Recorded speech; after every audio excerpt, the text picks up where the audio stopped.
From the newspaper, The Farmer, August 21st, 1909. English city of Leicester, as example of benefits of abolition of vaccination. Dr. Montague Leverson, Convis Professor, Theobald Smith of error in claiming that vaccination prevents smallpox.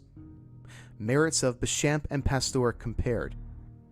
Montague Leverson, M.D., a graduate of the German University of Göttingen, a famous scientist who is also a scholar in modern languages and reads fluently in both French and German, has taken up the cudgels against Professor Theobald Smith, who in his Lowell Institute lecture championed vaccination.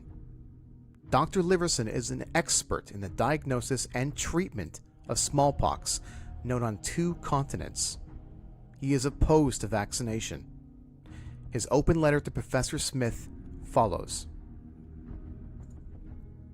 Dear Sir, a clipping from the Boston Evening Transcript of Wednesday, March 31st, 1909, has been sent to me containing what purports to be a report of your 5th Lowell University lecture, accompanied by a request that I make such comments thereon as might be needed to correct erroneous impressions likely to be conveyed by it. The task is difficult, especially by reason of the vagueness of the laudatory report in the transcript on many of the points you seem to have touched upon, but I believe the errors of the report ascribed to you to be so seriously misleading that I am bound to make the attempt. It is reported that you had shown in a previous paper 1. How many may be guarded against smallpox by means of vaccine that has been modified by culture in the cow, and that 2. This process so changes its character that there is a loss of infection, and 3. It is able to produce disease only at the place to which it is applied. As a student of pathology, who for the past 15 years has devoted himself almost exclusively to the study of smallpox and vaccination and the disease conditions induced by the latter, I have never been able to find any evidence in support of the first statement, and I have found overwhelming evidence in disproof of the third.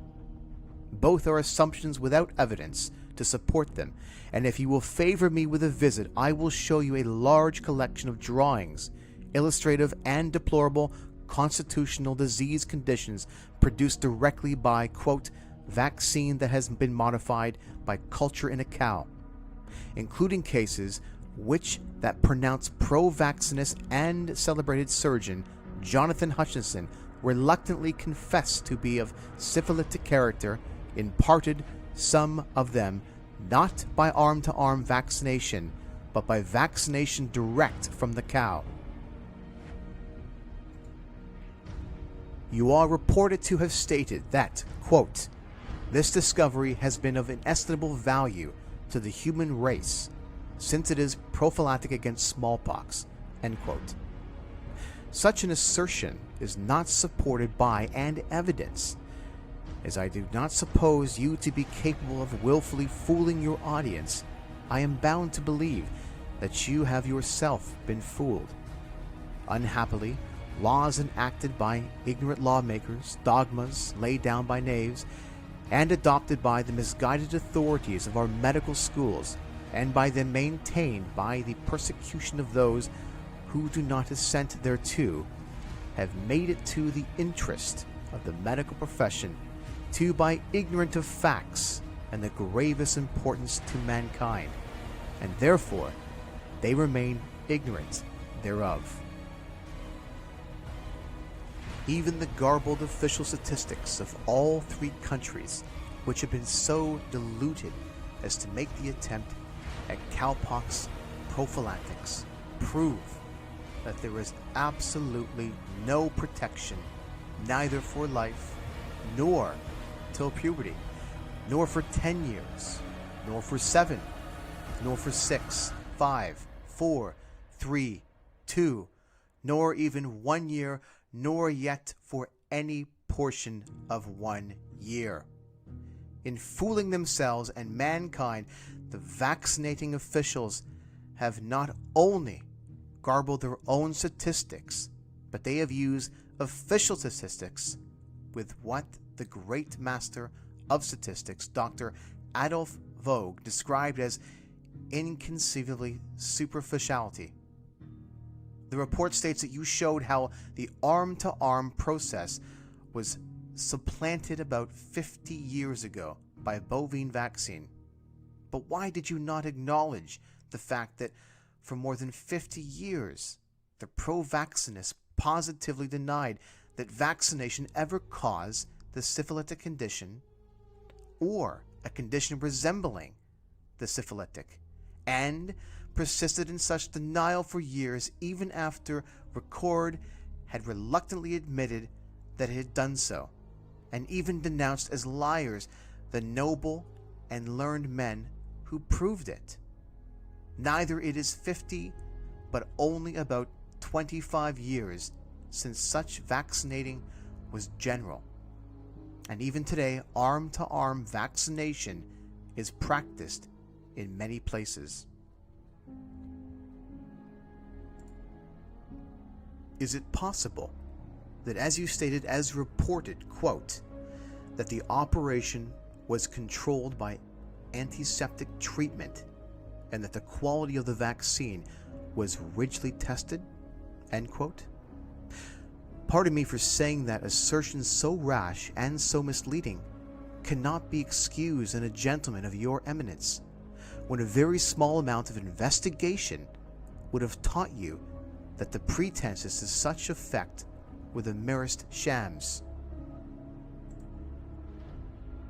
You are reported to exhibit most convincing graphic diagrams of the death rates in different cities before and after establishing compulsory vaccination, convincing that could have been only to those who knew nothing about the subject.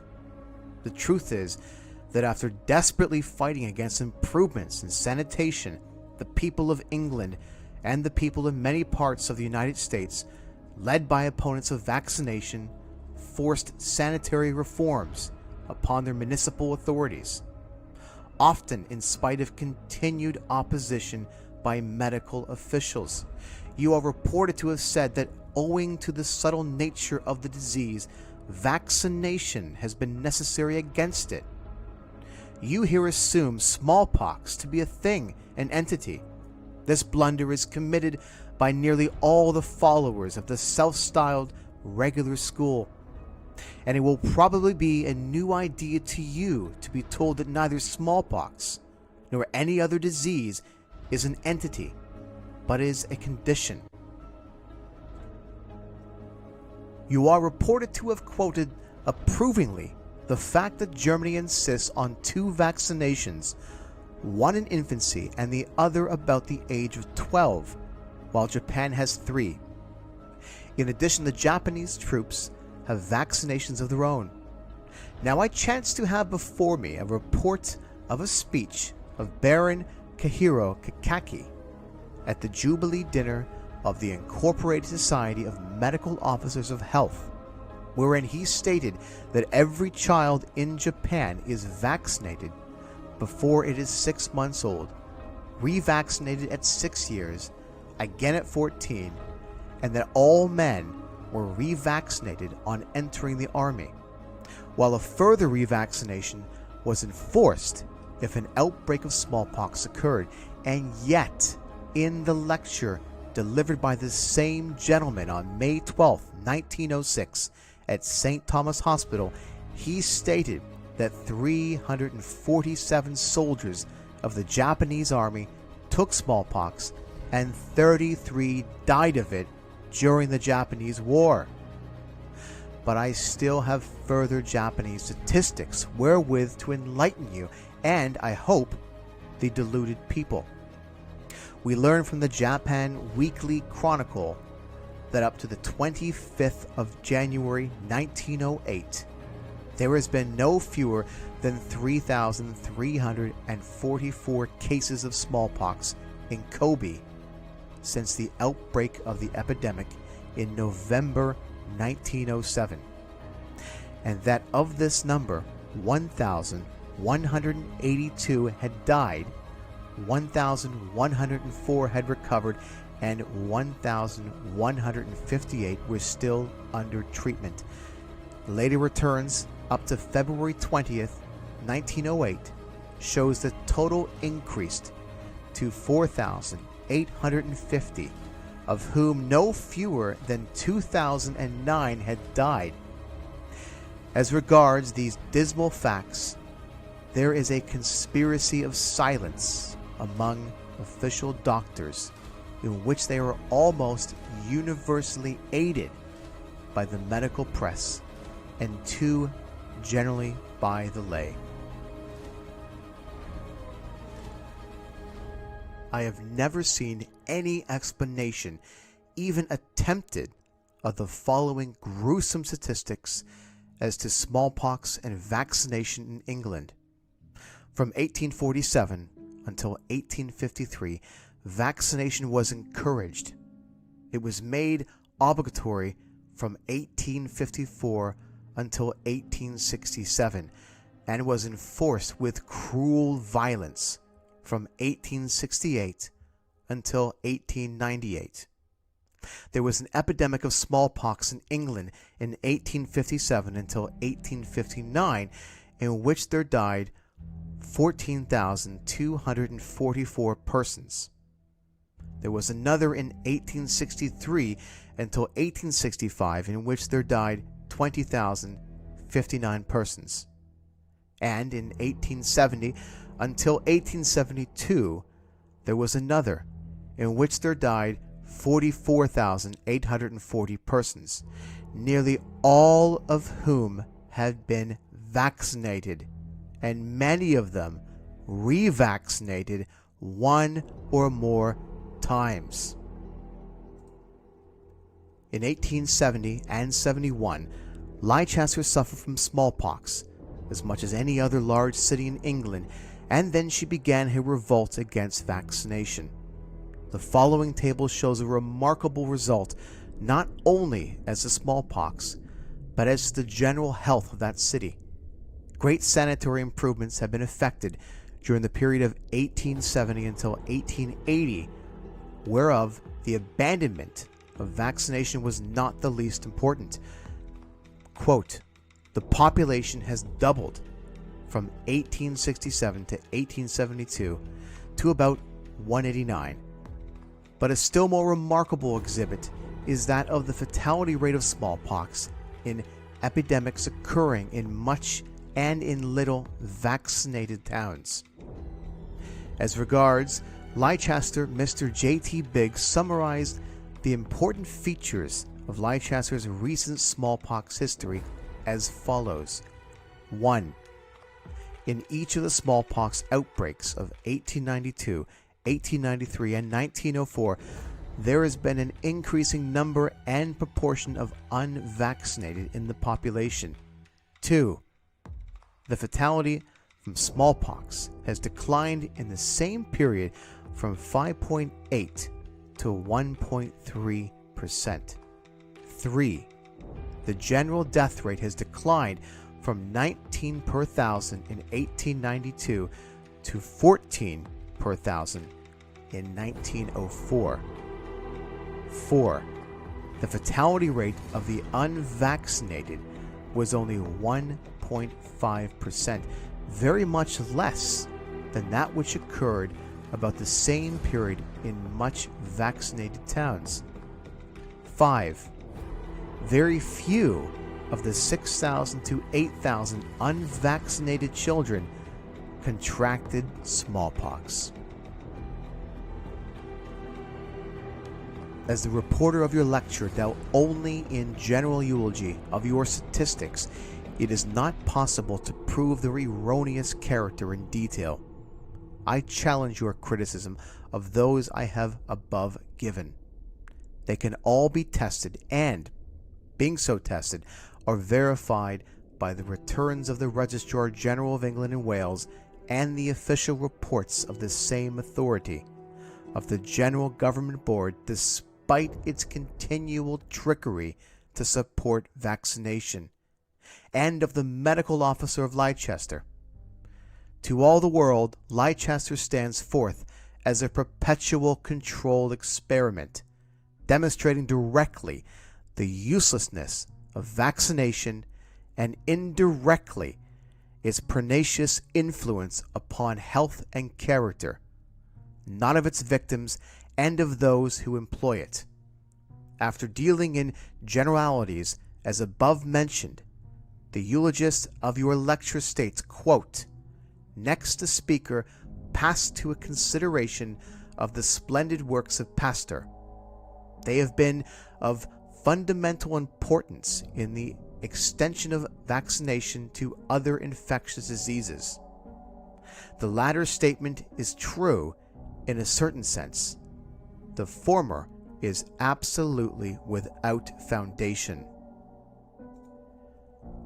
I am not competent to pass judgment upon Pasteur's work as a chemist, example on his asserted discovery of the mode of growth of crystals, but the twofold fact that nearly all of his alleged biological discoveries are either erroneous or were distorted plagiarisms of the discoveries of others ought to induce chemists not to merely examine Pasteur's chemical discoveries, but also to trace their history, to see whether in this field also they may not have been plagiarized.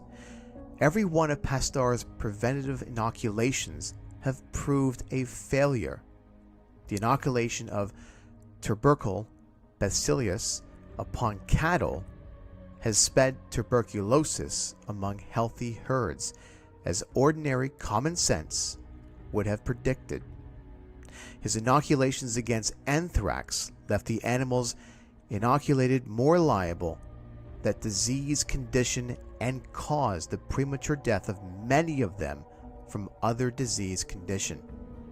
But Pasteur's anti-rabic inoculations afford the most decided test of a pernicious character of that method of treatment.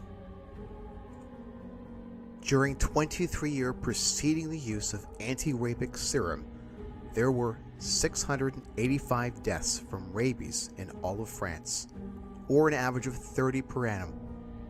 But since the use of the anti-rabic inoculations, the average has risen to 100 per annum, in place of 30, with a continually increasing number each year, so that according to the official reports, the number of deaths from rabies in France for the year ending in June 1907 was just about 300. In truth, as Professor Peter said in his address to the Academy of Medicine, Paris, on the 11th of January 1887, quote, "Mr. Pasteur does not cure rabies, he imparts it," end quote. I will now touch on the famous antitoxin treatment as a preventative or a cure for diphtheria.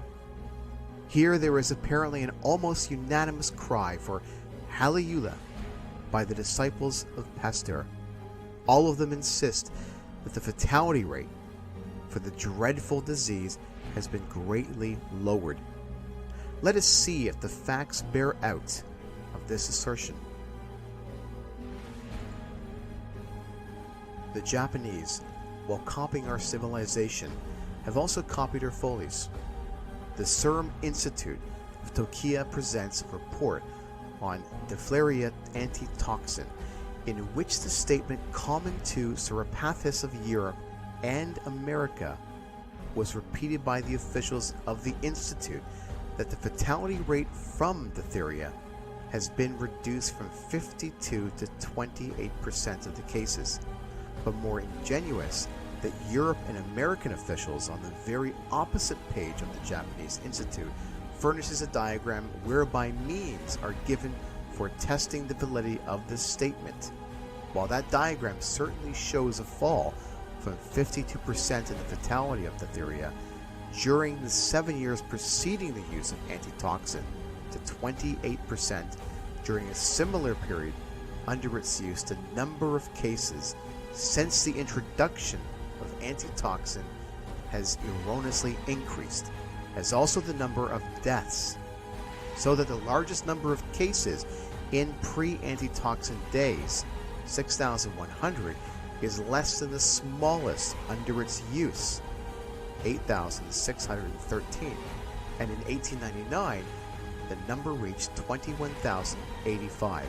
Also, and this is an important fact, the largest number of deaths from diphtheria in the 7 years preceding the use of antitoxin, 3205 in 1893, introduced beneath the skin, the wisest was less than the smallest number of deaths under its use, 3296 in 1896. But in 1896, it may well be supported that antitoxin was only in partial use, and the cases of deaths largely increased in 1897, 1898, and 1899, when its use became more general. The following are the figures. 7 years before antitoxin, after introduction of antitoxin. The report in the transcript ascribes to you certain statements to the effect that immunity can be secured in this or that disease condition by this or that inoculation. Such statements have not only been refuted by experience, but had the medical profession been granted by common sense, experiments in that direction would have never have been attempted. Along the whole length of the alimentary canal, nature has provided a series of chemical laboratories wherein she analyzes, synthesizes, separates, prepares for excretion, and finally, within certain limits, excretion, and finally, within certain limits, excretes matters liable to be injurious to the health or life of the individual who has ingested them.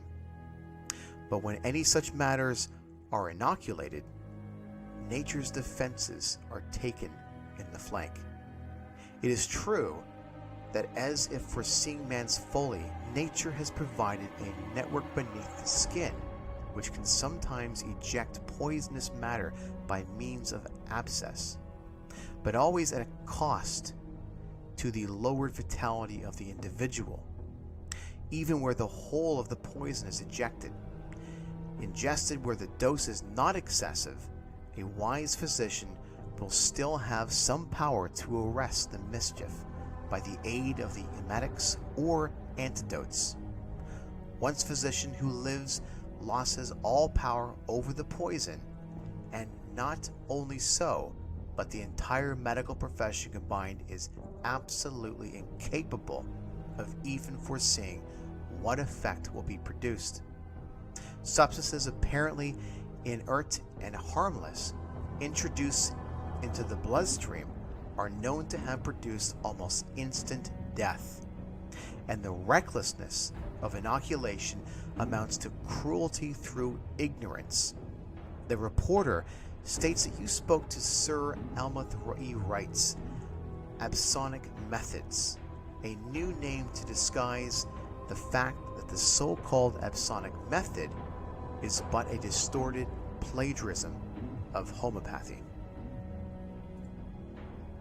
No true homeopath will resort to the method of inoculating drugs, though I will not criticize a physician who may resort to that scientific practice in some extreme case. Neither will he give the poison of a disease condition as a prophylactic to or as a cure for a name. But after the poison of a disease condition has been proved, after the matter taught by Henneman, the wise physician may administer a very minute portion of such poison by the mouth to a patient who presents symptoms similar to those of the provings. The letter already extended to so great a length that I dare only touch upon the other matters reported to have been stated by you, though I believe every one of them to be erroneous. The microbic theory of disease upon which your teaching rests is absolutely erroneous. The very word microbe is an etymological solcium adopted by the hope of drowning in a conspiracy of silence. The marvelous researches and discoveries of the master Béchamp, who justly described the microbic theory of disease as la plus grande sotte scientific silliness, has been marvelously promulgated through the consummatability, in a certain sense, of Mr. Pasteur and his followers. Pasteur did not make any discoveries in biology.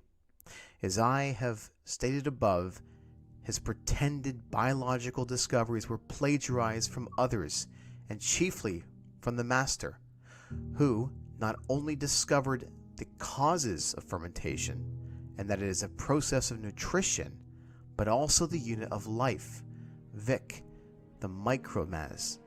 He and his collaborators also discovered that when these became diseased, they developed into what had been erroneously termed pathogenic bacteria, which instead of being the causes, are consequences of disease conditions.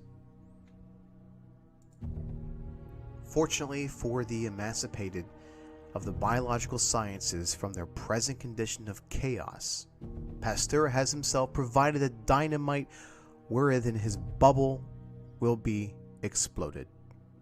In his effort to make it appear that he discovered the causes of fermentation, and to plagiarize Béchamp with his security, he invented and narrated a fake experiment. You will find it described in the book Annales de Chimie et Physique, page 381, entitled Production of Yeast in a Medium Form of Sugar, a Salt of Ammonia and of Phosphates. I ask you, my dear professor, to have the moral courage to repeat this pretended experiment, and when you shall have found out the truth, I ask you to declare and denounce the fake. Then indeed you will have to make a new departure in your study of biology, commencing with the wonderful discoveries of Béchamp, and finally, when you shall realize their truth, I ask you to vow that you and the other followers of Pasteur have been deluded by the most monumental charlatan by whom medicine has ever been vexed. Quote, from his shoulders strip the lion's hide and clasp a calfskin on his recreant limbs. End quote. Thus, as unfortunately Pasteur is dead, what you will be able to do will be to present to the world in your person the image of a great soul who, having been led astray by false God, has been taken the earliest opportunity presented to him of seeking for and avowing the truth. With hopeful respect, I am, dear Professor Smith, yours truly. P.S. As I design publishing this letter, I respectfully write you to reply as early as you conveniently can, so that your reply may be published along with this letter, or as possible thereafter. No reply having been received up to May 29th, 1909, the above letter was that day released for publication. Dr. Adolf Gott, Professor of Hygiene and Sanitary Statistics at the University of Bern, 6th Report, Royal Company of Vaccination, 1889. This beautiful exposition of the era of inoculation was first given by Dr. J. Garth Wilkinson.